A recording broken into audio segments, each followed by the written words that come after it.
Govori Gospode, sluga tvoj te sluša, tebe samo tebe, željna mu je duša. Nemoćan je sluga da vidi i čuje, dok u njemu tvoje ne zastruje struje. Pomozi mom vidu, pomozi mom sluhu, slava Otcu, Sinu i Svetome Duhu. Pomozi mom vidu, pomozi mom sluhu, slava Otcu, Sinu i Svetome Duhu.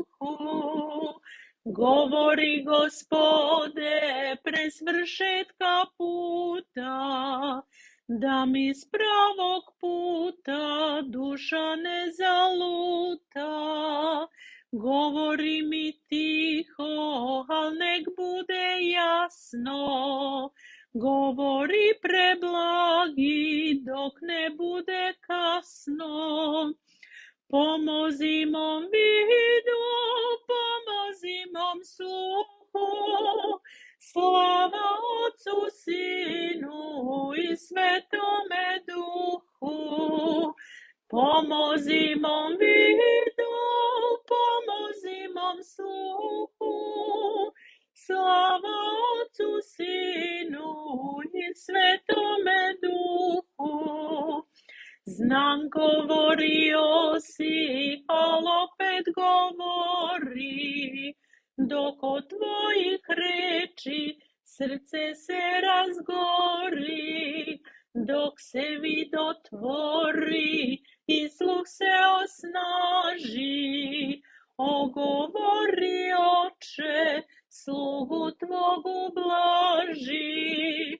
Pomozi mom vidu, pomozi mom sluhu, slava Otcu, Sinu i Svetome Duhu. Pomozi mom vidu, pomozi mom sluhu, slava Otcu, Sinu i Svetome Duhu. Znam, govorio si kroz proroke davne, i kroz Sina svoga, i kroz svece slavne.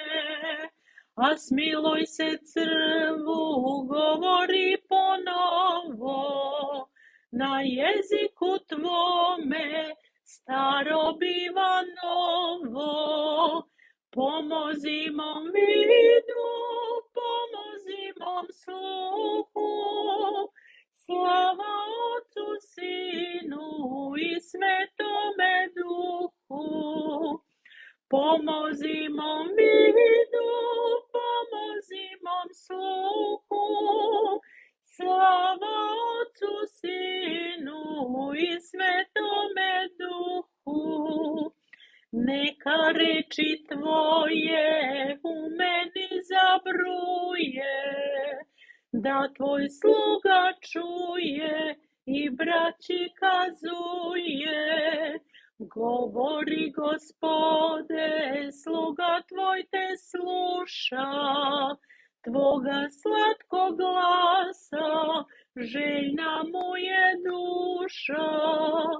Pomozi mom vidu, pomozi mom sluhu, slava Otcu, Sinu i Svetome Duhu. Pomozi mom vidu,